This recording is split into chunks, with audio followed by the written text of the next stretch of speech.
Morning, everybody. Hey, I again apologize for being late, but let's dive in this morning. I decided yesterday what I would love to do this morning is talk about the signs and symptoms of insulin resistance because there's a lot of questions from people. How do I know if it's me? This isn't me because I don't have this or I don't have that. So I want to clarify some of that so all of you can understand why I talk about insulin resistance every day and why it's linked to all of the diseases and disorders listed and so many more. So, we're going to talk about signs and symptoms. We're going to talk about what insulin resistance is and what causes it. And we're going to talk about the simple ways to start overcoming insulin resistance. So, let's dive in. Some of those signs and symptoms, some of the top, I used to say five, I'm going to call it six now. Some of my top six signs and symptoms of insulin resistance. So, probably one of the first things that you can tell with insulin resistance is this big belly, a big belly that I had over there. That one that's poking out, whether you're thin, whether you're heavy. It just says like you're 7 months pregnant all the time, and that weight just won't go away. Even like I said, it can happen even if you're thin everywhere else. But that bulging belly is insulin resistance. And I can come back and go over why some of these things are linked in if you guys want to know that too. So that's probably one of the number one um, indicators. The number two indicator would probably be like hypertension. So that's a high blood pressure consistently of over 130 over 80 or higher. That is a good indicator that you're insulin resistant. Now, about 5% of blood pressure, high blood pressure problems are not related to insulin resistance. So if you're having high blood pressure, make sure you're checking with your physician so that you know you're not missing something even more important. Okay. So bulging belly, high blood pressure. I just talked about blood pressure yesterday and 5 reasons, 5 ways that insulin resistance is causing that high blood pressure. That's a real symptom. If your blood pressure is elevated and it's not because you just had an immediate stress response, you're having a problem and you need to understand that you've got to deal with it. I was a little vulnerable yesterday talking about my journey and what's going on with my heart a little bit after 30 years of extremely high blood pressure. So take care of it now, guys. Don't wait. Um, please don't wait. If your blood pressure is high, don't think you're just going to manage it. Don't think it's going to be okay. Don't just take care of it. All right. So first two signs and symptoms. Now, the next two signs and symptoms I'm going to say are actually metabolism and fertility combined. Okay. So when it's good, it's really good. And when it's not, it's really not. So those two things, metabolic infertility, I want you to think of them as metabolic infertility, are PCOS and erectile dysfunction. So if you're suffering with either one of those, then you're likely insulin resistant, right? Yeah, there are some for PCOS. Maybe there's some genetic markers that make you get there quicker or more reliably than other people. But the truth is, by the time you have the diagnosis of PCOS, you're likely, very highly likely, that you're insulin resistant, and that insulin resistance has already started to mess with how your ovaries function and how your hormones function. And I do talks on PCOS a lot. If you guys want me to do one soon, I'll do one soon. And then erectile dysfunction. When I talked yesterday about blood pressure and this reduced blood flow or this reduced volume of blood that's going through your vessels, that also starts to atrophy those vessels. And so they're not just getting the reach, you're not getting as much blood flow as you want as your blood pressure is going up. So now if you have high blood pressure and you have, and a high blood pressure, remember, is only 130 over 80 or higher. So you may be walking around thinking, oh, my blood pressure is not that bad. I sure as hell did. And yeah, all of that damage adds up. So that reduced vascularity and that high blood pressure, those two things together, men, I would say you need to check your insulin levels. You need to make sure that you are getting your insulin resistance under control and becoming more insulin sensitive. So recap the first four. Big belly, I have matcha tea on my hand. Big belly, high blood pressure, PCOS or erectile dysfunction. Those are the first four signs. Two more signs in that top six that I think of are your skin conditions. If you guys understand, I had a healing dot on and it was starting to itch last night. I had to take it off. All right. So if you are starting to notice things going on with your skin is one of your earliest warning signs of insulin resistance. Like there's a lot going on in your body this whole time, but how do you know that this is becoming a problem? Well, let's take a look at your skin.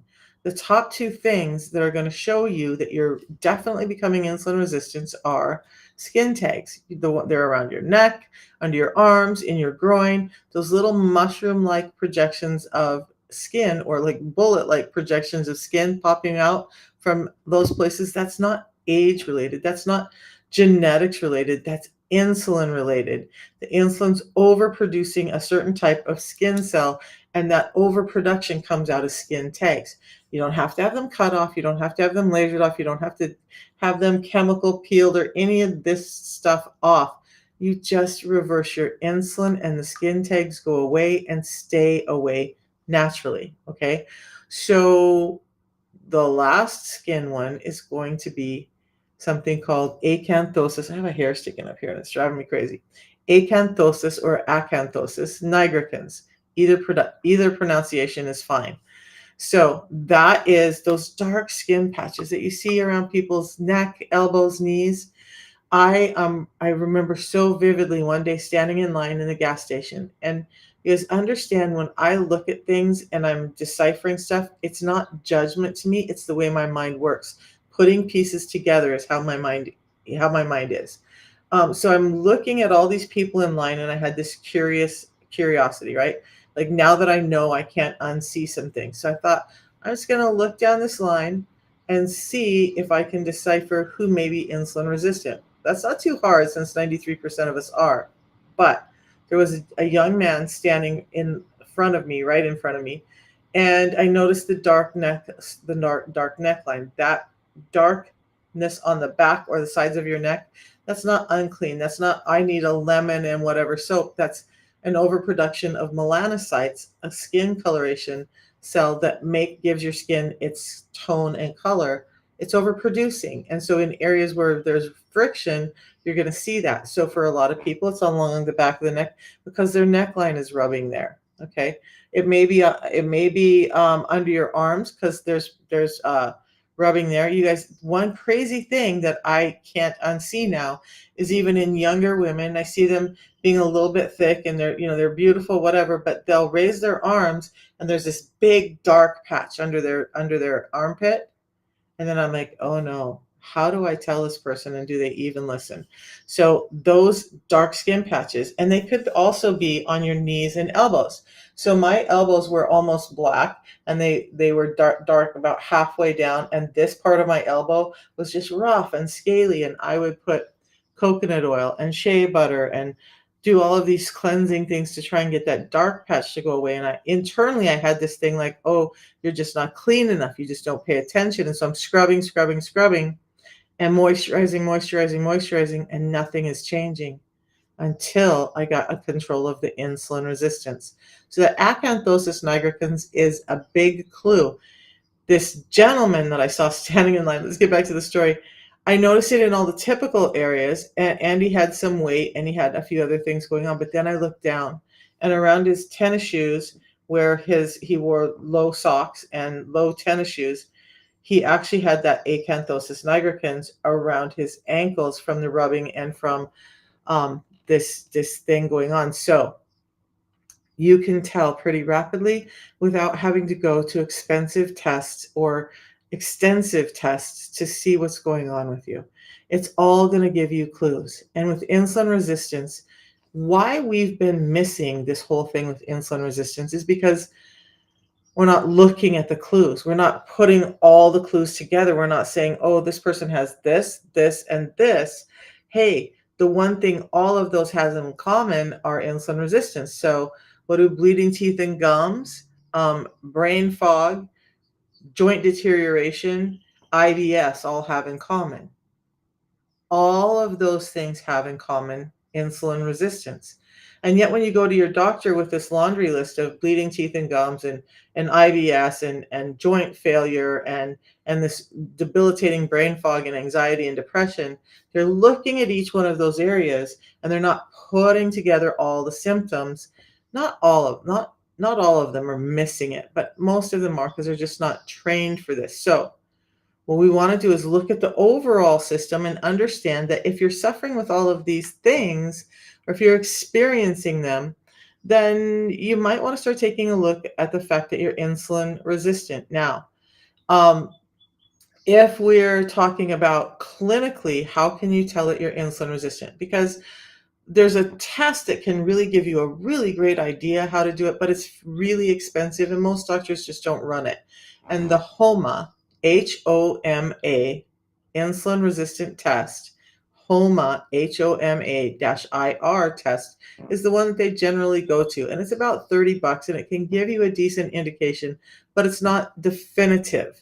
So don't get all hung up on those numbers. If you're having the symptoms, address the symptoms, not the numbers at that point.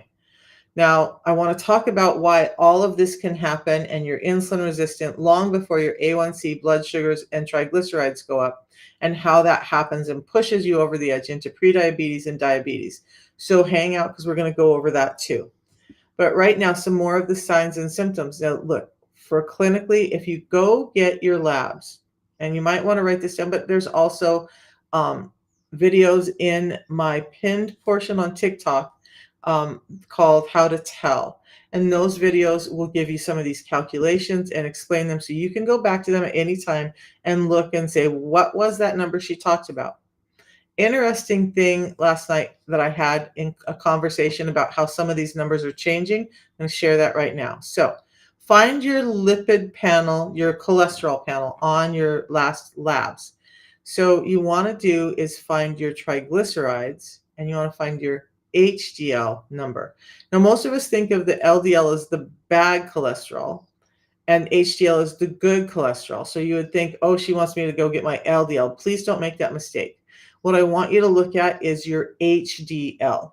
So you want to take your triglyceride number, which should be the bigger number always.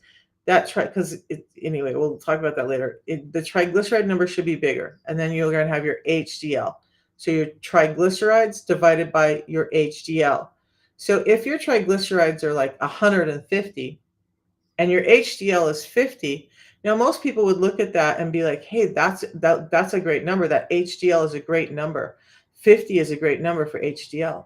But in this calculation, what you get is a resulting number of 3. And 3 on an insulin resistance scale is not a great number. What this calculation is doing is it's giving us 3 answers. It's telling us how likely it is that you're insulin resistant. Anything over 1.5 is considered to be insulin resistant. 3 is like, ooh, we have a problem. You've probably already been diagnosed with diabetes by that point. So, but it's also giving you your risk of heart diseases and heart problems. So 1.5 or lower, you're likely safe. 1.5 or higher, insulin resistance, heart problems, as well as there was a third thing I was just going to say and I lost it, you guys. I lost it. Okay. I'm sure I'll think about the third thing. Oh, the lipid size. What that number is also telling you is that there's an imbalance of your lipids and you're producing more of the lipid type B, which is dense, small, and sticky, and what's causing clogged up arteries. Now, the LDL-B is not bad. So LDL-A is large and buoyant. LDL-B is small, dense, a little bit sticky. The LDL-B is actually supposed to be small and dense because it's supposed to stick to the arterial walls so that you're plugging up gaps and holes in those walls so that you're not having degradation of those vessels. So it's really important. But when we have too much of it, now that sticky starts to become a clogged spot, a spot like in your sink drain where you get a clog and stuff just keeps sticking to it and that drain starts getting smaller and smaller and smaller and now water can't pass through. That's what's happening in your veins. You're dead. Is morning leaf or mango seed, moringa leaf, or mango seed bad. I am not an expert on those. I would love to look them up. I can't answer definitively on that because it's not my area of expertise. Anything that's going to spike your blood sugars too high is going to be a problem. So we're really not just trying to say, oh, you can't have sugar. What we're trying to do is say, hey, the sugar's hitting your bloodstream too quickly, eliciting a response for insulin. So we'll talk about that in a minute. So that calculation is triglycerides divided by HDL. 1.5 or lower is generally considered normal, and 1.5 or higher is generally considered an issue. So now more recent studies and are pushing those numbers down a little bit. So I've seen some studies recently where they're now saying if the number is between zero point 0.5 and 1, you're okay. If it's between zero point 0.5 and 1.4, if it's between 1 and 1.4, you might start wanting to look at what's going on. And above 1.4, they're saying now, so that 1.5 marker that a lot of people are getting still means you're building insulin resistance and that it's going to be a problem. So if you guys aren't aware, lab numbers are based on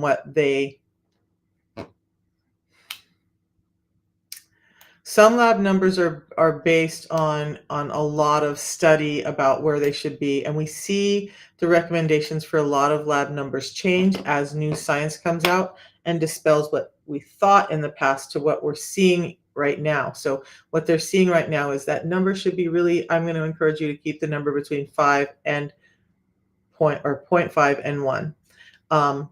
If you're in the 1 to 1.4, maybe not a big deal, but start taking a look at it. Another one you can do, so when I talked about the HOMA-IR test, it can be added to your annual labs or your comprehensive panel. Most insurances will only pay for one set of those a year, but what you want to do with that is add that HOMA-IR to it. What that's going to do is it's going to start to show you the relevance of insulin resistance in your life. So you're going to take, in this case, your fasting glucose number divided by or multiplied by your HOMA-IR and then divided by a number of like 407. And that's going to give you a calculation as well that is in that one's a newer calculation, so I can't remember it off the top of my head, the breadth of it, but it's in my TikTok how to tell tab. That'll give you that calculation if you have those. It's a little bit tighter calculation for insulin resistance than the other one. Those are a couple of ways you can tell with your labs and help your doctor start to figure out what's going on with you. Now, some other signs and symptoms that may be daily, and you're like, oh, okay, well, my blood pressure's a little high. Maybe I have a little dark skin, but this isn't me. It's just not me. No, it's not me. Well, let's take a look at some other signs and symptoms of insulin resistance to see, is it you? Because it most likely is.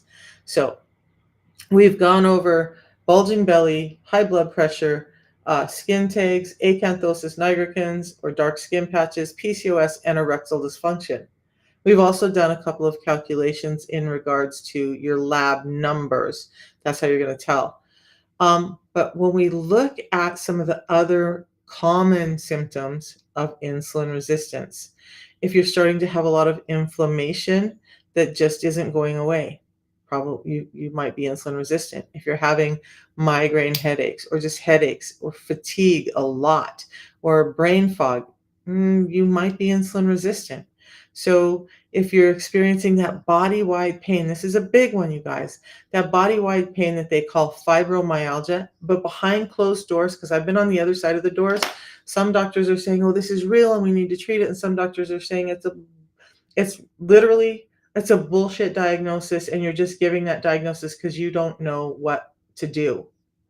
So fibromyalgia is this body-wide aches and pains that are just almost debilitating. Now, there are some things like nerve damage in the neck. If you've had spinal injury, if you've had head injury, you might have some fibromyalgia, right? I'm not saying that that's not absolutely true. But for most of us with insulin resistance, insulin is damaging our nerve pathways. And so it's very likely that it's insulin resistance. Now, eyesight failing, your eyesight going away. There's this thing called diabetic retinopathy, and they don't really talk about it, the eyesight failure, until you're diabetic and your eyesight's really bad. But what if before your eyesight is gone and you've done all this damage to your eyes, you can start to understand that if your eyesight starts to failing, it's not just age starting to fail, start failing, starting to fail. I abuse myself. Okay, so if your eyesight's starting to fail, it's likely a vascular problem in your eyes caused by insulin resistance, and you can start to reverse some of that if you catch it in time. Now, in my body, there's a lot of things that got damaged that I cannot reverse because nobody caught insulin resistance soon enough. This is why I'm here talking about it, because you guys need to understand what's happening with your body so that you don't have to go through what I went through. Like, right? My heart is damaged. I'm cleaning up my liver right now. But because my liver was so damaged, I lost my gallbladder. I've lost two hips and a knee. And yes, all of that is related to insulin resistance. And I try to be a very positive person, but I'm not going to lie. The last couple of days, I've been having some anger issues. This is very personal because I'm angry that no one in the medical community understood this and said anything.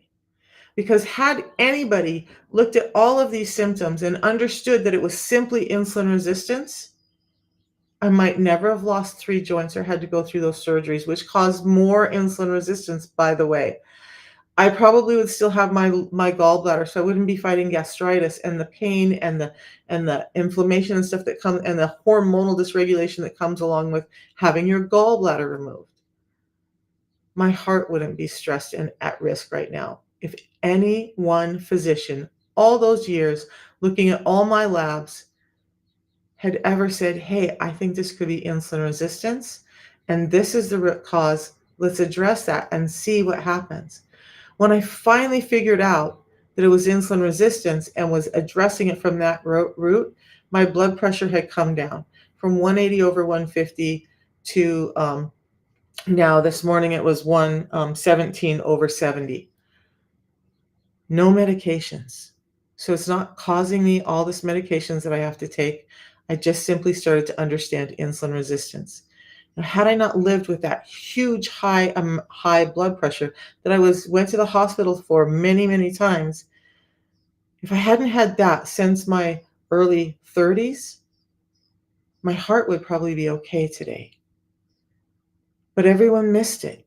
And because they were missing this, my heart's getting damaged, my liver's getting damaged, my kidney function is getting damaged, I'm losing joints, I'm having muscular problems, I'm having eyesight problems and bleeding teeth and gums. If this sounds like any of you guys understand, I'm talking about all this stuff so you don't have to suffer like that. Just making sure. So those are some signs and symptoms, you guys. You have fibro. Got new glasses in January and already feel like I need new ones. Alicia, let's talk about that because you sound like you could be my sister from another mother, right? When I started the protocol and started really, and the protocol that I'm going to talk about that reversed my insulin resistance is what got me into understanding insulin resistance because I couldn't believe that something so simple was actually working when this counterful of pills that I had been prescribed wasn't doing anything. So fibromyalgia, some nerve pathway disorder going on, and it's causing, like I had fibromyalgia for a long time and people couldn't understand. I mean, and it's always usually also coupled with extreme fatigue, right? Your body's tired and you're hurting. So you're saying that your fatigue is just your body hurting, right? That's causing you to feel fatigued. Well, yes, that's true. But there's also fatigue because your brain's not getting energy. Now you're hurting and you're fatigued. And so maybe you're sitting down a lot or you're just like resting on the couch because it hurts to move. And people think you're lazy when actually your body really hurts.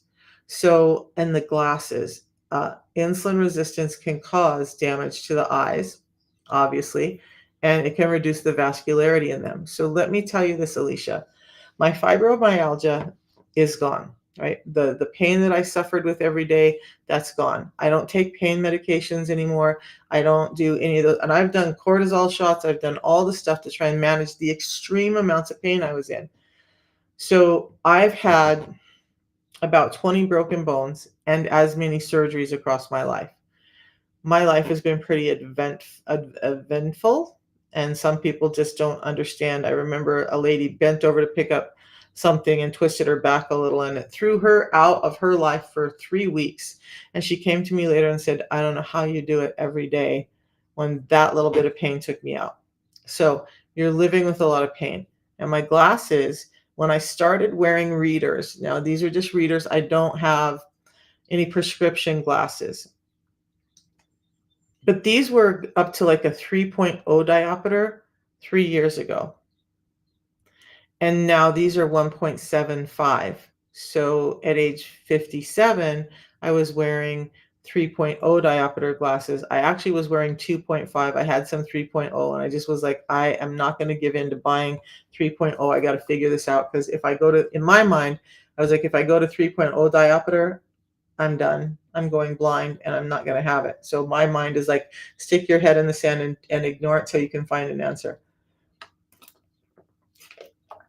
But my eyesight has been reversed about 10 years of damage by allowing vascularity back to my eyes, by allowing all of this function to happen again. My fibromyalgia pain is gone. My blood pressure is normalized. Now I'm just dealing with the after effects of all the damage that was caused because nobody caught insulin resistance. So, oh, you know what? I keep forgetting there's this other thing. I don't know how to say, I don't know how to say your name. So I'm just going to call you Angel. Okay. So you have all of this and you're only 26. Angel, there's a lot of ladies who have all of this and they're only 15 or 13. It's insane.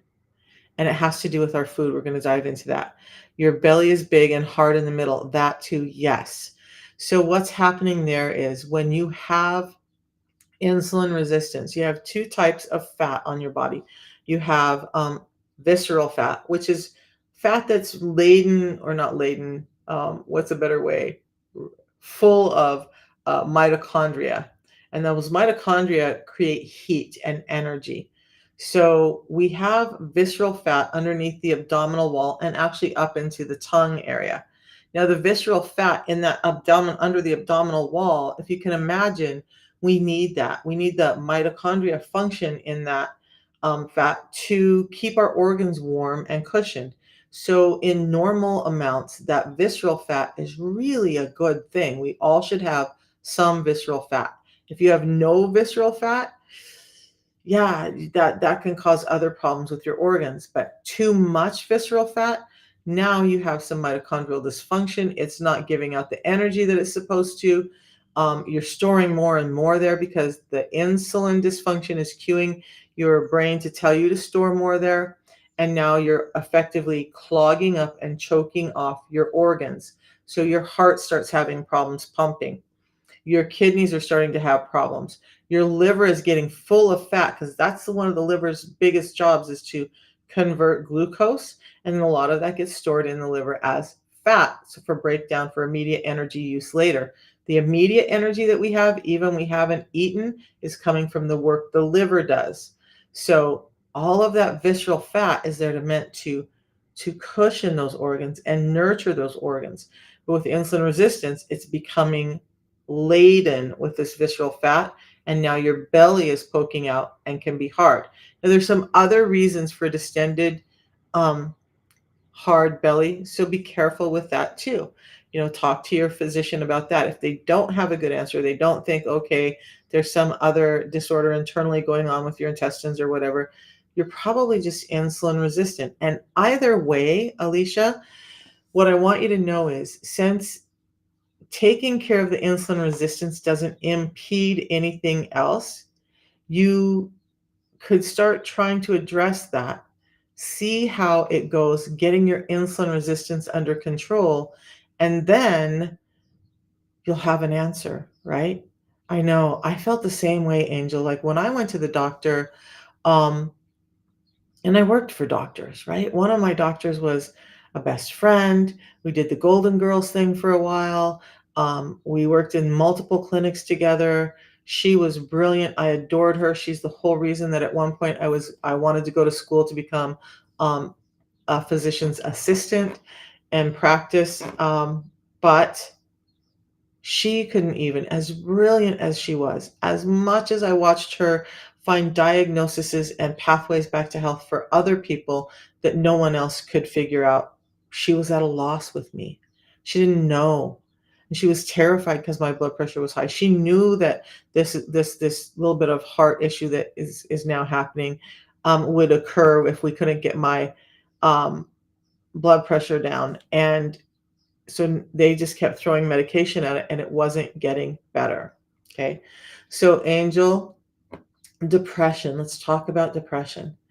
Depression is not, let's be really, really vulnerable because I'm sick and tired of the stigma around depression. So I was depressed for a long time. Okay. But when they're saying it's depression, I want to explain the depression part real quick. Um, your brain function changes on insulin resistance.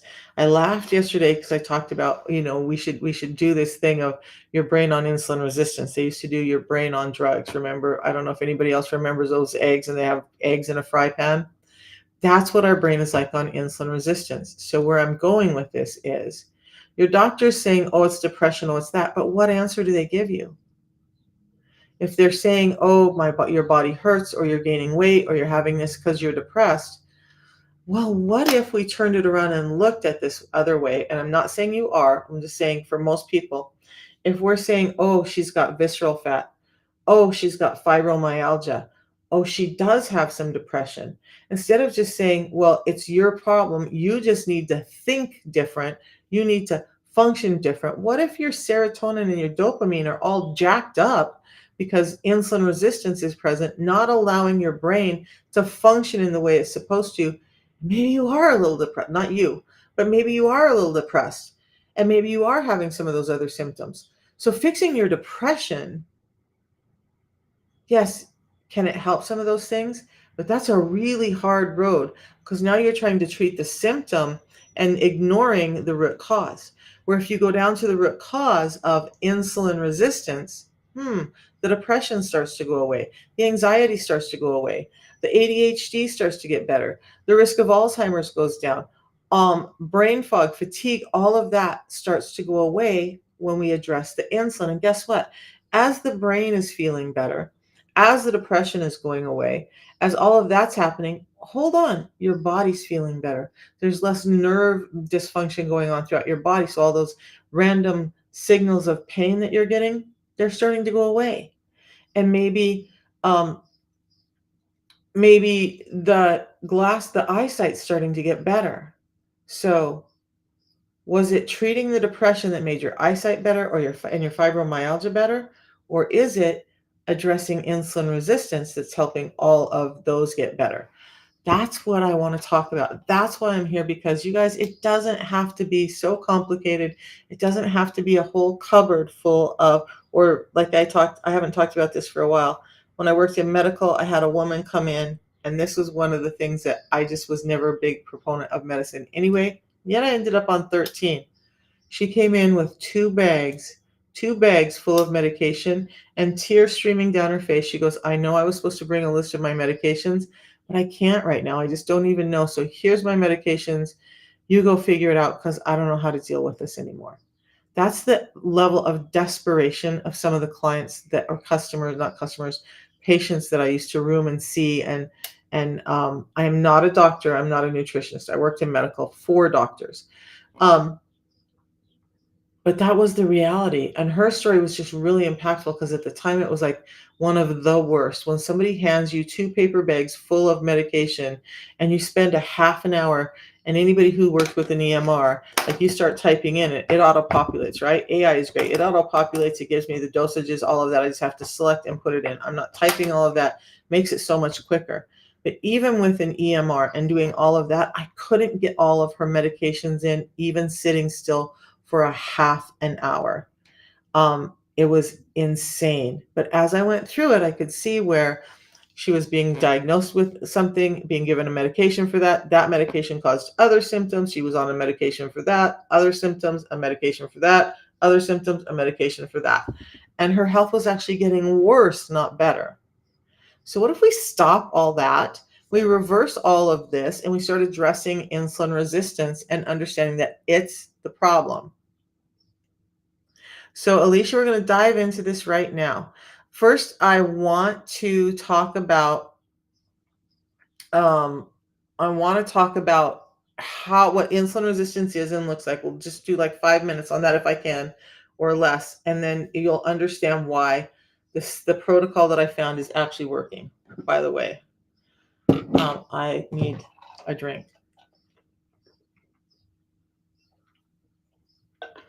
So, insulin resistance. We all I think understand that it's in response to a blood glucose spike. But our body also needs glucose. That's a whole other topic for another day. But this glucose spike, meaning too much glucose or blood sugar, enters the bloodstream all at once. The body perceives danger. Got to get that blood sugar down, or a lot of damage starts to happen. One doctor explained it to me. It's like shards running through your veins, just like slicing them up. So always shaky. So let's come back to that in a second. So your body creates insulin in response to blood sugars rising. And the insulin is there to help deliver these blood sugars out to the bloodstreams, or out to the body, to get it to every cell. Every cell in the body has insulin receptors on it. At this point, that's what we know. There hasn't been, according to Dr. Ben Bikman, he hasn't seen a cell that doesn't have an insulin receptor on it.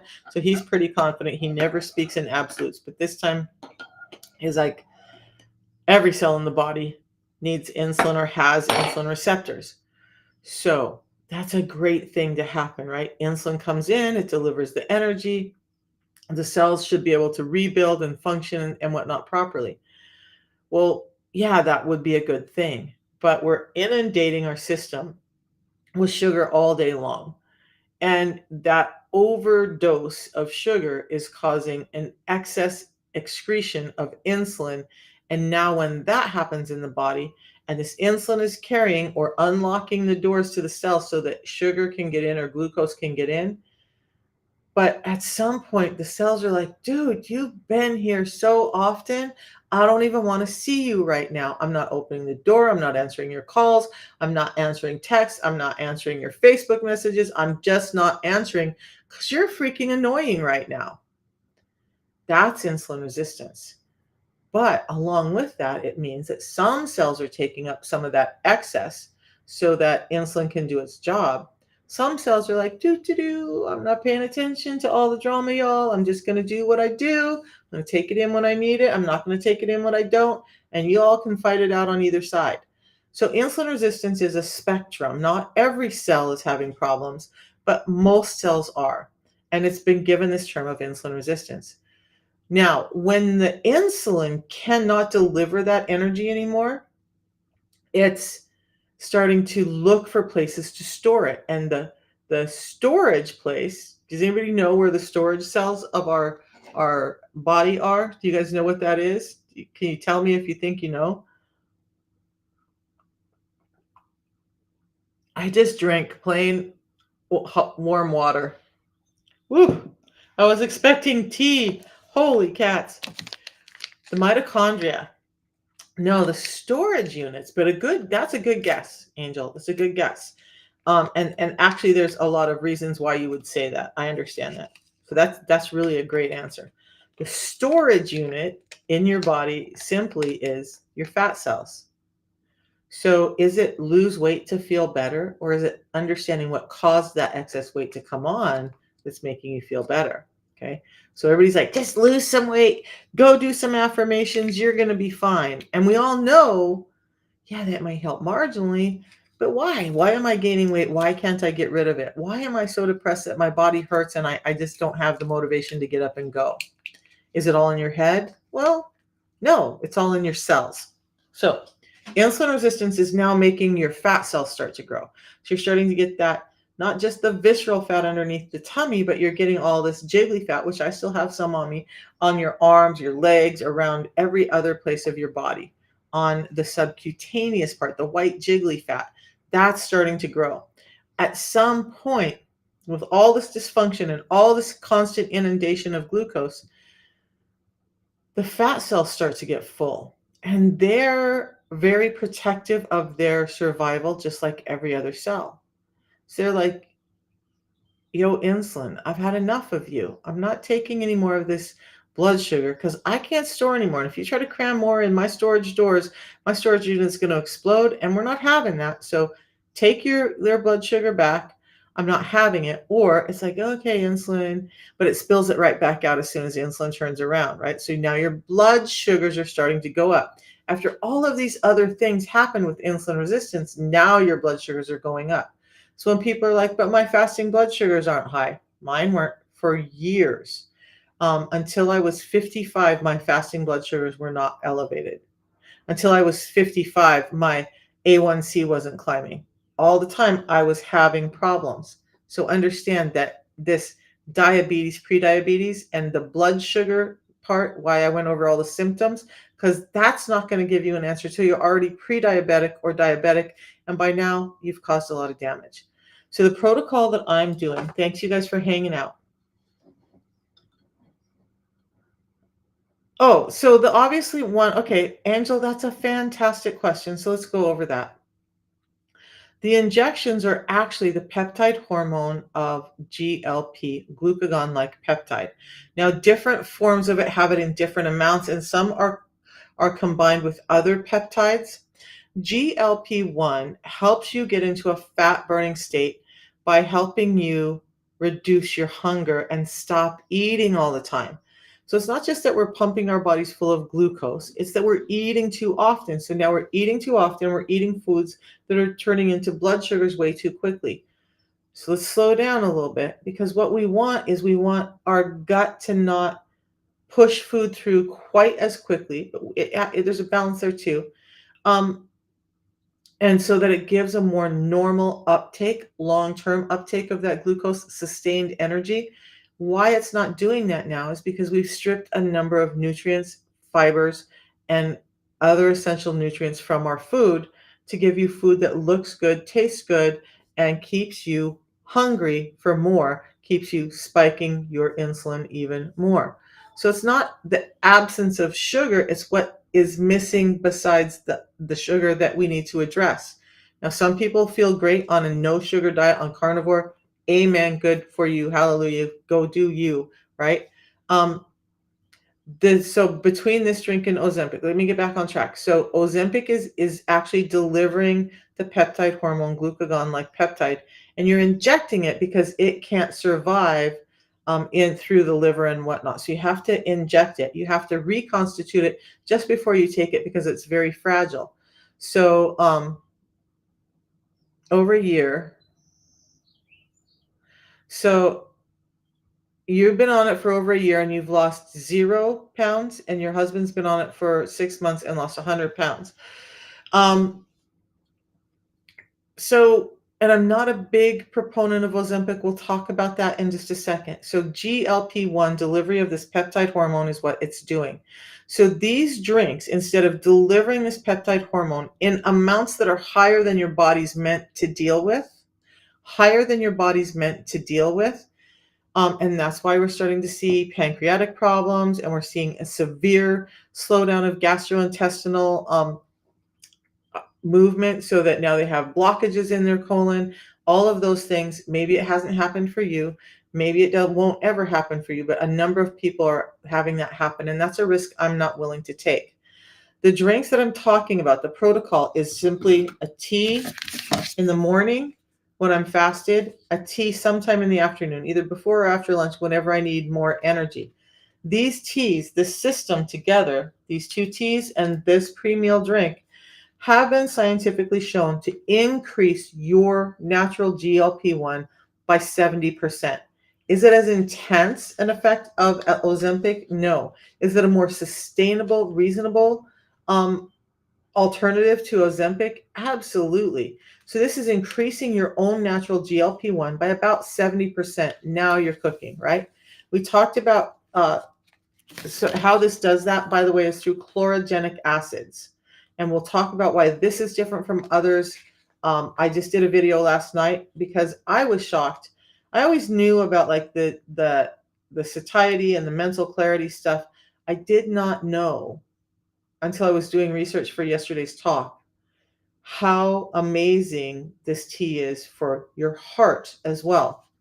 So the big difference is that we're not giving you artificial, or not artificial, we're not giving you high doses of GLP-1 that can cause other problems in the body. We're allowing your body to have the nutrients it needs so that it can do what it's meant to do. When we do Ozempic, what's happening is you're kind of bypassing, right? Like you're just jumping circuits.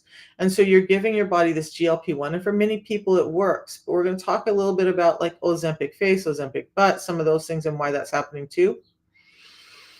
But without all the damage, you can increase your own GLP-1, experience the satiety that comes along when your brain is getting nutrients, when your gut is having what it needs, and then when you add that pre-meal drink in, which is 7 different types of soluble and insoluble fiber and some other components like vitamins, minerals, and phytonutrients. Now, all of that increases the GLP-1. This drink also, GLP-1s. Okay, let's talk about now. We're going to go over. So when we talk about the GLP-1 introduction, this is helping you do it naturally. Those drugs are injecting it in probably too high a rate for your body in the first place. Probably. Now, besides that, besides increasing that glucagon-like peptide action that Ozempic is doing, this is also giving you a pretty full spectrum of vitamins and minerals. So A, B, C, D, E, K, and more. And then minerals like selenium and magnesium are present in this tea. Chlorogenic acids, one of the things that can actually cross the blood-brain barrier and get energy to your brain through the pathway of the endothelial cells. That's where the blood-brain barrier is. This is getting more energy and nutrients to the brain. Is Ozempic doing that? No. Now, this is also having an effect on your gut health. So it's strengthening your gut health by helping you build better gut bacteria so that now you're not having IBS and diarrhea and stuff constantly and having all the gas and bloating and inflammation that comes along with an imbalanced gut. Is Ozempic addressing any of that? No. So this is giving you nutrition, helping you increase your GLP-1. These are all backed by science. There's been multiple scientific studies about all of this. And not all of them are by unicity. So there's a number of studies out about yerba mate. There's a number of studies out about fiber. But this is just a high grade of those components. I have many graphics on the differences between Metamucil and our fiber and our yerba mate tea and other yerba mate teas. Now, when I showed a graphic yesterday, I don't have it pulled up this morning, on a study that was done with about 4 or 5 other yerba mate drinks. And when they did this study, theobromine was increased by over double with the Unimate tea over the other teas. Chlorogenic acids were increased more than double of the other drinks. Now, chlorogenic acids in this tea are about 375 times more present in our tea than in any standard bagged yerba mate tea. So the other forms of yerba mate tend to be a bagged tea or a canned tea. And either one are really hard to travel with. I've taken a break because I was tired of traveling. Actually, I never thought I would say that. But I just took a break. But when I'm traveling, it's really easy. I don't have to worry about cans of stuff or finding stuff here, there, or anywhere I go. I don't have to worry about finding hot tea and steeping it in a cup. I just get hot or cold water, mix the tea in, and I'm good to go. Just tear it open. I'll show you. No, I'm going to show you with the fiber. So that's that. It's just it's a more complete attack on this whole issue than just addressing the glucagon like peptide. And I think that's where we go wrong a lot is we take a one facet approach to our health, and our health is not a one facet approach. So the SIMS system is giving me, by the way, the Unimate tea when we're in a fasted state. Um, and this again was not studies by Unicity, but there were other studies that I just was looking at over the weekend that were talking about how this form of chlorogenic acid can increase, or this level of chlorogenic acid, this level of tea can increase ketones by about 70% as well. That's huge. So now you're not taking exogenous ketones. You're allowing your body to build its own ketones. Those little messengers that are telling our body to burn fat for fuel. Now you're getting rid of some of that fat. Now you're getting rid of some of those toxins and inflammation and oxidative stress that those fat cells can carry. Now you're starting to feel better all over. You're starting to lose weight. So I have a couple of, some of my I have a number of clients who have lost weight, right? But I have a woman who's been on the system for a little over a year. She's lost over 160 pounds. She's never took an injection. She's not on medication. Her prediabetes was reversed, and she's lost 160 pounds. I have another young man who was close to 400 pounds when he started. He has now lost 190 pounds. Now, he was over 400 because he was like 462 when he started. And he's now lost over 190 pounds. His doctor wanted to give him those drugs. His doctor wanted him to do gastric bypass surgery. He was like, nope, not doing it. I've heard that they can damage your body. Screw you, go away, was his attitude with his doctor. I'm going to find something else. But he was caving because his health was so bad. And then he found me on TikTok. We had a conversation. I encouraged him to start this system. You have a 90-day, not just him, everybody has a 90-day money back guarantee when you get it through a reputable distributor, not just off of Amazon, eBay, Walmart. But he's lost 190 pounds. He's reversed his diabetes. He's gotten his eyesight better and his kidney function better and his anxiety better and all of that. So can we get similar results? Yes. Now, I promised to talk a little bit about Ozempic face and Ozempic butt. You don't see that with people doing the Feel Great system who've lost those tremendous amounts of weight. Ozempic, there have been many, many studies that show that Ozempic, those GLP-1 drugs, that high-level drug, can cause you to start losing muscle. And the muscle lost to lose the weight can be about 40% of your overall weight loss. So, granny silly for you. A number of you others that have been, and look it, you made decisions based on what your doctor told you to do. So this is no fire against anyone else. Okay. So, the truth is though, after the age of 40, we're starting to have a harder time putting muscle back on. So at the ages of 50 and 60, you're doing Ozempic, you're doing these things, or even in your mid 40s, you're losing a great amount of your muscle to lose that weight, but only about 60% of that weight was fat loss. The other is coming from muscle.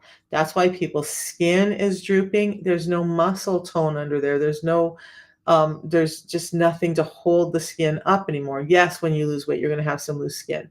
But look, my skin, this neck under here, I'm 60. I don't mind this little neck a little bit. But I also know that when I first lost my weight, my neck wobbled a little. I called it my turkey neck.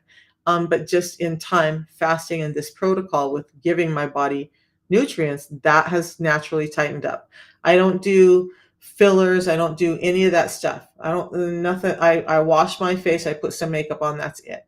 Like, could I look better at 60? Probably, if I wanted to go do all that stuff, but I don't. I'm a North Idaho simple hometown girl. I just want to look decent and I want to feel decent and I don't need to have all that excess.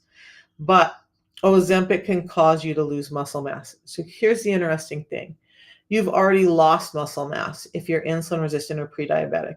Your muscles are just not taking up the glucose that it needs to function. and you're losing muscle rapidly as those insulin receptors are shutting down on your muscles, and you just can't get the energy in to rebuild.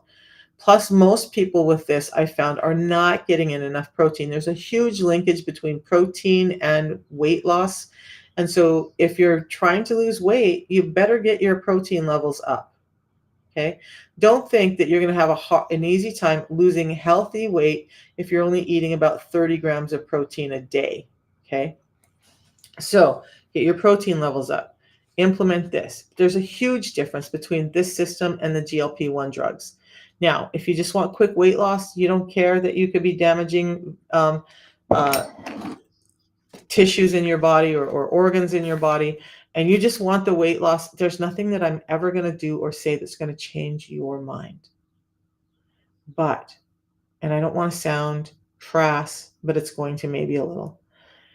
If you're one of those people who's doing that and thinking, I'm not going to have any issues in 5 years from now, in 10 years from now, when you're like, dude, I gained my weight back. I now have some other disorders. I've talked to so many people who've had gastric bypass who are now anemic and having other problems. Remember this talk then, and remember that there, even at that stage, there is a way to make it better. And I'm sharing it with you right now. So if you ever are like, hey, I'm done with the Ozempic and feeling feeling fatigue or feeling nauseous and all of that, and I just want my body to have what it needs to survive and thrive, not just survive but thrive, then try the system. You guys, it has 3 guarantees. It has a 90-day money back guarantee. It used to be a blood work guarantee. It used to be a 90-day blood work guarantee so that you could go in and get your A1C done. You could come back 90 days later and get it done again. And if your A1C didn't drop, you'd get your money back. We know if you're doing the system correctly and that you're doing it consistently, your A1C is going to drop, right? We know that. I want to be careful here because I was working with a gentleman who purchased from me, and he said, well, they say that this will have your triglycerides normal in 90 days. And I have never made that claim, nor would I ever make that claim. I have no idea what the person's eating, what their lifestyle is like, where their health has been. I can't make that claim, and the company's never made that claim. We've claimed that it would reduce your A1C, your blood sugar, your fasting blood sugars, and your triglycerides in 90 days, or you get your money back. But we know the system is so powerful. It's now just a 90-day satisfaction guarantee. Try it for 90 days. Give your health the shot for 90 days. And then if it's not working for you, just call and get your money back. You're done. No harm, no foul. The worst you've done is given your body some really good nutrients for 90 days. Big deal, right? Would I rather that or the Ozempic? So a tea in the morning, and some people are getting confused by this. If you are one of my customers and you have the old system and you want to stay with the old system, get with me, because we just need to make sure that you're on subscription before the 22nd of May, and you can continue to get the old system, which was a tea in the morning and a pre-meal drink before anything you eat. Now, what I'm doing, in all honesty, 60 years old, lots of health damage. This is what I do. I do a tea in the morning. That's the hot one that I have here that I got to finish up. And then I have another tea already queued up. I'll sip on the other tea throughout the day. I end up having 2 teas a day. That is increasing those chlorogenic acids that are increasing brain function, heart function, all of that. It's giving me some fasting. It's helping me with ketone production. It's just helping clean up my system when I'm using these teas. The tea can be drunk either before or after lunch. Whenever you have that mid-afternoon slump that says, hey, I need energy, or you're just having some hunger breakthrough, drink another tea. I was talking with someone who said the tea does not seem to be keeping my hunger at bay as much as Ozempic was. Well, no, maybe it wasn't, but you've got to learn how to address what caused you to get here. This is reducing most people's hunger drastically. In fact, I've had people call me the day they start and be like, Misha, what is this stuff? I'm always hungry like a bear, a rabid bear at 1 o'clock in the afternoon, and it's now 4 o'clock and I haven't even thought about food. So it's going to be different for most people, but most people are going to see a significant reduction of hunger.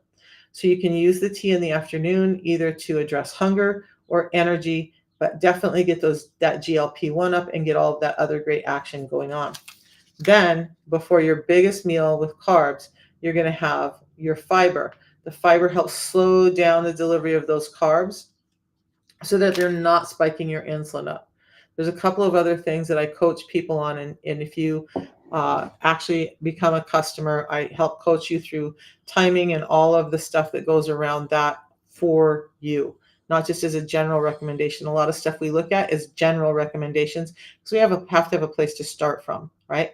But when we look at your lifestyle and what's going on with you, then we start to break it down for you. But it's that simple.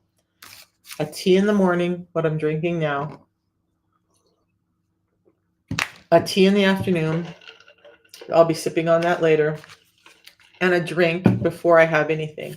When I woke up this morning, I'm now 17 hours fasted, or closing in on 17 hours fasted. Not really hungry, but I had a little stomach discomfort this morning. I have an acidic stomach. I have, I call it native gut. So this product, besides it being good for slowing down carbohydrates, I use it like this. So a little bit of stomach discomfort from acidic gut, I just put this in here, and I want to show you something too. So that's the fiber. I put it in about that much water. I'm just going to shake it up. That's it. Don't overshake it. That's it. And then I'm going to drink that down.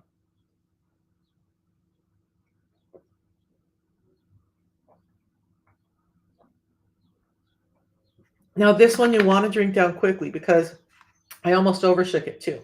So look at that bottle. See all that stuff coating that bottle? That's what's happening inside of your gut. This coating inside of your gut, well, for me, it's helping soak up acids right now. I don't do Tums. I don't do any of that. Literally, the only medication in my household right now is some Tylenol. I don't have cold and flu medication. I don't have any other, I don't have Tums. I don't have all of that stuff. I just have some Tylenol for pain relief when I need it. This is what I use instead of Tums now because I'm giving my body extra fiber, which is not a bad thing. I'm calming down the acids in my gut. But more importantly, when I eat this thick coating, and it's already starting to thicken up. I don't know if you can see that rolling through there, how thick that's getting in just a short time. When it hits the enzymes in your gut or the acids in your gut, it starts to thicken up even more. So now that's encapsulating that food that you eat and naturally slowing down the sugars from hitting your small intestine too quickly and delivering to your bloodstream too quickly. So it's not that you ate a tremendous amount less of carbohydrates, although I would hope that you do. It's that you got fiber back in to deal with the carbohydrates. When we look at our main food sources, there's a couple of pairs that we have here. It's interesting to me that when we look at macronutrients, macros are broken down into fats, fats, protein, and carbohydrates. The interesting part is fats and protein need to go together. Carbohydrates, well, fiber is a carbohydrate. But when you're eating high sugar, high starch foods, nature has paired fiber with all of those foods for good reason because it knows that fiber is slowing down the blood sugar spike. And in our infinite wisdom as human beings, we've stripped that out. So now most people should be getting in about 37. Has there multiple science studies that show about 37 grams of fiber is what we need to get in to start having. And that excess fiber, by the way, increases your GLP-1 action, increases your ketone action. So now you've done it with food that's building, nourishing your body and not tearing your body down. But so I use this at multiple points during the day, and I don't always just use it for before I eat.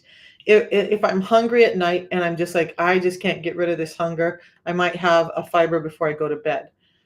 This actually helps ketone production. So no, I don't worry about it during a fasted state. I did a little bit of studies on myself with it. This works for that. Ketone production means, by the way, if your ketone levels are going up, it means your insulin levels are down. If your ketone levels start dropping, that means you've had insulin starting to come out again. It's not over $1,400, Monica. It's like $5 a day. What you're looking at is a business builder pack So you're looking at 10 months supply. Okay. So on a daily basis, it's just over five. I think it's like $5.50 a day now for all three products. So when you divide that out, even say $6, it's like $2 a packet for this. Okay. So when you buy it in the system. So no. And if you use my link, then, and I don't know how you got to I don't know how you got to the link that's $1,400, because $14.99 is my cost for 10 systems. If you're on my website, you'll see that. If you're not, then, and if you get confused with it, Angel, then just, we can hop on a quick call, and I can walk you through it. It's not a big deal. I do it all the time. Yeah. So you went on my website. So somehow that business builder pack, the 10 pack, is there. Um, but on a monthly basis, on when you're doing it, it's right at a little over $5 a day. Okay. So don't get scared by that. And just, yeah, I'm glad you went and asked. I will go take a look at where that link is leading, because it shouldn't be leading to that page. Now, that's it. So 2 teas and 1 balance. I will always and forever do 2 balance a day, because as I've been on this journey, I understand the importance of fiber, and I'm more carnivoristic when I eat. In fact, I'm having some leftover chicken cordon bleu, chicken stuffed with ham and cheese, for my breakfast this morning, because I've really been looking forward to it. And that's probably what I'll have. I may have another fiber and throw a couple of scoops of protein in it to make sure that my meal this morning is well in advance of 50 grams of protein. For me, I need about 150 grams a day in to just be healthy. So I hope that explains it. And Angel, yeah, let's just let me know if you need more help, because it's not that expensive at all. In fact, it is more expensive on Amazon, eBay. When you see something that you think you're getting it cheaper, it's actually, you're only getting a portion of the system, and it ends up, most people have spent at least $100 more a month on the product than they need to when they go to those sites. Okay. So you guys, I'll put it in here. Oh my goodness, Cynthia, that's amazing, Cynthia. I need to write this down, because I need to get on to you. You guys, I'm gonna admit, look, with the way my brain works, I love success stories. I do not get as much of them up as I need to. Cynthia over on Facebook is saying, on this program, her HbA1c went down from 5.8 to 5.5 in 1 month. And if you guys don't understand, that's extreme. That's huge. Yeah. Yeah. Please, and anybody who has questions, just message me on WhatsApp. WhatsApp, by the way, because I have so many platforms. I know I spoke with someone yesterday, and I've been trying to find her messages, because I'm getting messages on so many platforms. Please, please just message me on WhatsApp. Then I will see it more clearly, and I will be able to find it. I miss some because I'm going through 6 or 7 different platforms to try and answer questions. So yeah, I love that you're using the WhatsApp. And then look, if you can't tell, I'm not a high pressure person. I definitely have my beliefs, and I believe this system changed my life. In fact, I know it changed my life. And I would love that for all of you guys. I want to check something here. So that's about it for this morning, you guys. I'm going to be back on tomorrow. Haven't decided what to talk about. Is there something? I kind of actually just wanted to make this Heart Week, because, as I said earlier in the program, I'm a bit pissed off right now. Just when I look at everything long term that is happening to my body, or has happened to my body, because no one addressed insulin resistance in 30 years. No one addressed it. So yeah, I'm a little angry that I went to so many doctors. Had so many tests run, and nobody caught all of this. And it took a simple system like this to change my life. And had I known about this 10, 15 years ago, I probably wouldn't have lost my gallbladder. I may not have ever had to have the second hip replacement or the knee replacement. I probably wouldn't even be wearing eyeglasses right now. It's frustrating to me that there's such a simple solution that does so much good, And the best response that we're being given are these injections and drugs. By the way, this helps with your gut health. Ozempic does not. So, how is it different? So, these three things are helping build healthy gut health. Many people see their Crohn's go in remission, their IBS calm down, even diverticuli starting to calm down by getting their gut health better. Your immune system goes up, your brain function goes up, your heart function goes up when you get in um, this gut action that this also adds besides the GLP-1. So now, again, what we're talking about is a whole spectrum solution other than a laser focused one area solution that's causing damage in other areas. All right. So will you see a difference in the first month? Okay, let's be frank about this. Some people see immense difference right away. I just got a text yesterday who said, "Wow, it's only been 1 week. I've already lost 8 pounds. I can feel the difference in the way my clothes fit." But I want to caution, this is not about weight loss. This is about health. She's also noticed more energy, sleeping better. Those are all great things. That's all happened for her in 1 week. Some people, it could take up to 3 months for them to start losing weight. It's not the system, it's your body and how much damage has been done. Understand that when you've done so much damage to your body by not knowing, by not being told about insulin resistance, then you have to give it time for that to heal up. And I'm talking heal up. I'm talking about your body starting to act more normal, if you will, because it's not a body on insulin resistance anymore. So for me, my personal story went like this. You all heard me say it multiple times because it's so important to me. My blood pressure was up to 180 over 150. In the doctor's office, the best we could get it to was 150 over 110. I was at the doctor's office twice a month at minimum, trying to find out why I was literally falling apart and wasn't sure that I was going to live. And by the way, Cynthia, congratulations. I'm so proud of you and I'm really happy for you. That's amazing news. And I mean, my heart is just exploding right now.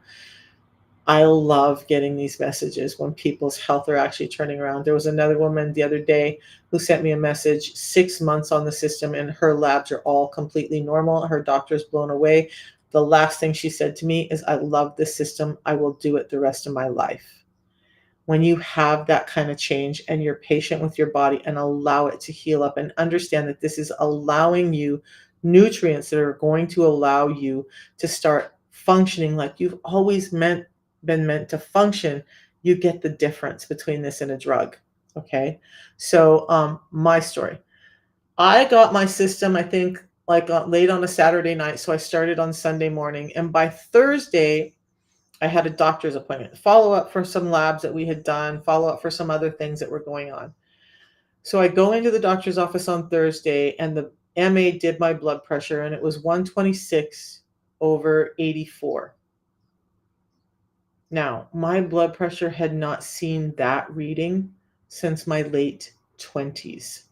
So, since my late 20s, about 28, 29, my blood pressure has been high constantly. So let's see, 20, 27, 28 years old to 38 to 48 to 58, and now I'm 60. So over 30 years of high blood pressure, medication's not fixing it. And in 1 week, my blood pressure was coming down. Now, I'm not going to be delusional and tell you that 1 week my blood pressure was all changed, because remember, I talked about endothelium being thick, about cholesterol blockage and all of that stuff that you're just not, you just got to give it time to heal up. The site isn't working. Which site, Alicia? My site. So getting to my link tree, getting to my website, or getting to the order page. Which one isn't working? And sometimes it doesn't open up if you haven't cleared your web browsers recently. So let's go in and take a look. Let's just go take a look at this real quick. You guys, I'm going to encourage everyone. I'm not that pushy, but I truly, honestly, in the bottom of my heart, believe that almost everyone in the world today can use this. And I'm going to finish my story as I'm getting this pulled up. So in the first week, my blood pressure was down. But more importantly, by Wednesday, I had a meeting with Nurse Steph Cook, 1111. We had been friends. We were working on subconscious reprogramming and trauma, and subconscious stuff for people. She was dealing with veterans. I was dealing with women with sexual abuse trauma. So we would have meetings every month or every week on Facebook. And so we had topics we would have to talk about, and we would script them and we would practice them and we'd do the whole thing, right? We're in this meeting on Wednesday. We're going over what we're talking about in the script and practicing. And she stops mid meeting and says, "What's going on?" And I'm like, "What are you talking about?" She said, "You have more energy. You're happier. Your face looks different. You have more mental clarity than I've seen you have since I've known you. What did you change?" Okay. So that, Alicia, can I just message you? I will friend you and I will just message you the direct link when I'm done with the live. Will that work for you? That happens sometimes. Linktree can get buggy, but I do believe it's working. So yeah, on my side it's working. So I'll send you the link directly. But so in the first week, somebody outside that didn't know I was doing anything different noticed a difference in my mood, my energy, my mental clarity. She even said my skin was looking different already in just a few days. My blood pressure was down. But here's the other side to it, okay? I needed to lose weight. I had a surgery that I had to lose 15 pounds or they wouldn't do the surgery. And that surgery was I had a hernia and it was poking out my belly button the size of my fist. So intestinal, other tissue poking out the size of my fist every time I tried to engage my stomach muscles. And I needed to get that fixed because that could twist and be disastrous. But this little doctor was like, "No, I'm not going to do it if you don't lose 15 pounds." Kind of control issues, thinking she was young and that I was just lazy and not doing anything and that I was just another person who didn't care about themselves. Yeah, I faced all of that, just like all of you have. All of you have faced that too. So at a month in, I was devastated when I hadn't lost any weight, right? I lost the initial 5 pounds, which is predominantly inflammation leaving the body, inflammation leaving the body. But a month in, I hadn't lost weight. Now, I found about this from Rav Malik, and that was back when he was about the size I am, and he just had more time for people then. But he called and he was asking how it was going, and I told him how mad I was that I hadn't lost weight, and he encouraged me to check my measurements, all of that stuff. I had bought a pair of shorts that were denim. Because of my autism, I don't like denim. I think it looks cool, but I can't. There's a sensory problem with denim. But I bought these denim shorts with little rips on the front. It was summertime. I'm like, I'm gonna lose the weight. I'm gonna get there. We're gonna make this happen this summer. So I'm gonna buy these type because I know I'm gonna lose the weight. This is the thing, right? I'm gonna lose weight. I went and put the shorts on, even though my weight hadn't changed. The shorts that I could barely button, or if not button when I bought them, buttoned up comfortably. The butt and the legs were already starting to get loose. By the time summer came around and it was time to wear them, they were so baggy that it was uncomfortable for me to wear them, and I ended up giving them away. I wore them 3 times because I was like, "You bought them, they're cool, you're gonna wear them." But then I was like, "They're just too big." Now, so at a month in, I was losing inches, but I wasn't losing weight. And I can tell you why that happens too. But at 6 weeks in, I started dropping weight. I think at the end of my 6th week, I had been down like another 5 or 10 pounds. By the end of the first 2 months, I was down 15 pounds. By the time I went in for the consult with that doctor who said she wouldn't do my surgery if I didn't lose 15 pounds, I was down 25 pounds. And she broke down and said she was astonished. What was I doing? Because she had already told her PA they wouldn't be scheduling my surgery because she knew that I wasn't going to lose the weight. She knew, and she told me this to my face. She knew that I was not going to lose the weight, that it wasn't going to happen. So she was shocked when she was actually putting me on the surgery schedule.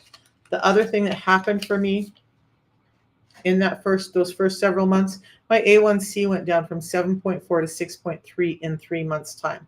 7.4 to 6.3 in 3 months for my A1C to go down by 1 point, no medications. That's dramatic. My A1C now ranges right around 5.3.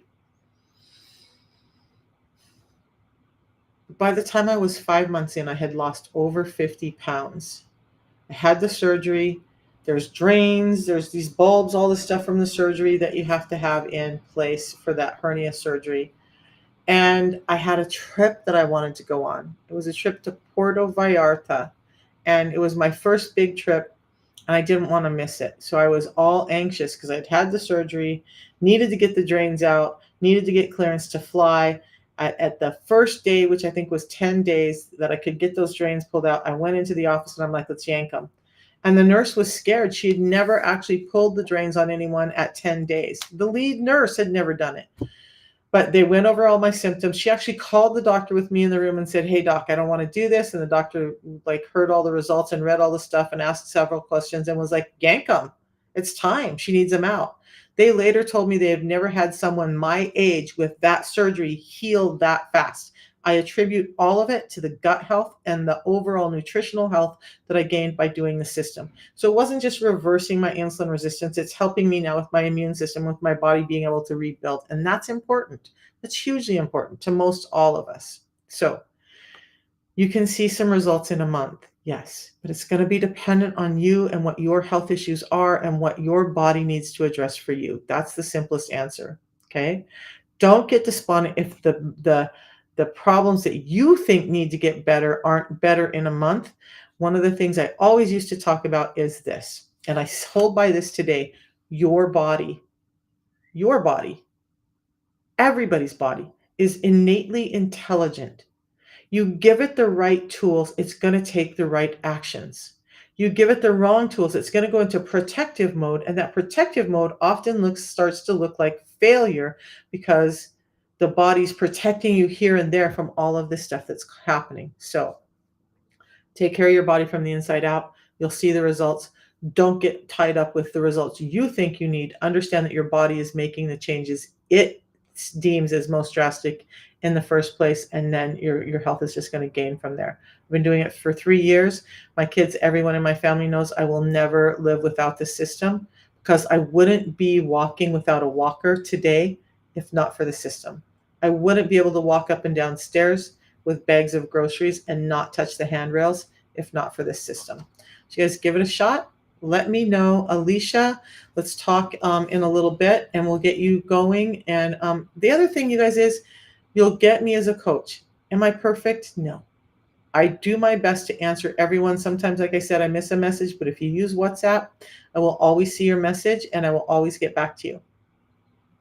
And you get to ask me questions. Yesterday, I was on the phone for hours with just different people working through dietary issues, order issues, all of the stuff. You get a real person to help you. You're not just like, here's a product, see you later. So I'll see you guys in the morning. I will figure out what I want to talk about. I might be talking about liver tomorrow because liver and kidneys are so interrelated to heart.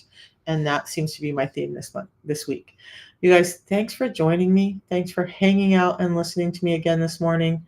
I hope that the signs and symptoms made sense to you. If you have signs and symptoms and you're not sure if they could be related to insulin resistance, just ask. I will go do the research, see what I can find if I don't know already, and I will help you with that answer. If there's no link, I'm going to tell you there's no link. Because the last thing I want to do is to harm somebody's health by giving them false hope. That's not my personality, and I won't ever do that. So if there's no link, I'll tell you. If there's a small link, I'll tell you. If there's a huge link, I'll tell you. And I'll do the work for you because I love doing that part. So we'll see you guys tomorrow morning. And thanks for joining me. Have a great day, guys.